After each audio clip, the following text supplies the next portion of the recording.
Bangladesh medical বিশ্ববিদ্যালয়ের cardiac surgery বিভাগের chairman অধ্যাপক ডাক্তার আসলাম হোসেনের সার্বিক তত্ত্বাবধানে বাংলাদেশি ট্রান্সক্যাথেটার আয়োটিক ভালভ ইমপ্লান্টেশন TAVI সফলভাবে সম্পন্ন করা হয়েছে, যা বহির্বিশ্বে ইতিমধ্যে চালু থাকলেও গত বুধবার উত্তরা লুবনা জেনারেল হাসপাতাল এবং কার্ডিয়াক সেন্টারে উক্ত বাল্ব অপারেশনটি সফলভাবে সম্পন্ন হয়। এই বিষয়ে হসপিটাল কর্তৃপক্ষ ম্যানেজিং ডাইরেক্টর শাহ জহিরুল ইসলাম বলেন, যেহেতু এই চিকিৎসা সফলভাবে সম্পন্ন হয়েছে তারা গর্বিত। এ বিষয়ে অধ্যাপক আসলাম হোসেন বলেন, বাংলাদেশে এই অপারেশনের মাধ্যমে নতুন মাইলফলক সৃষ্টি হয়েছে।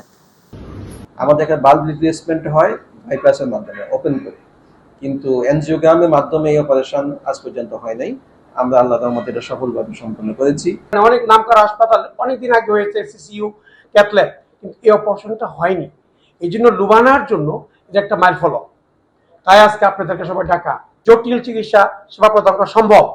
রোগীর প্রি অপারেটিভ ও সিটি স্ক্যান ইকোকার্ডিওগ্রাম রিপোর্টের ভিত্তিতে তার জন্য উপযুক্ত টাবি ভাল্ব, কত নম্বর ভাল্ব লাগবে আমরা সিটি স্ক্যান করে মেজার করে বিকু দেখে সবকিছু কত নম্বর ভাল্ব লাগাবো সে অ্যাসেসমেন্ট করে আমরা তারপর আমরা ডিসিশন নিয়েছি।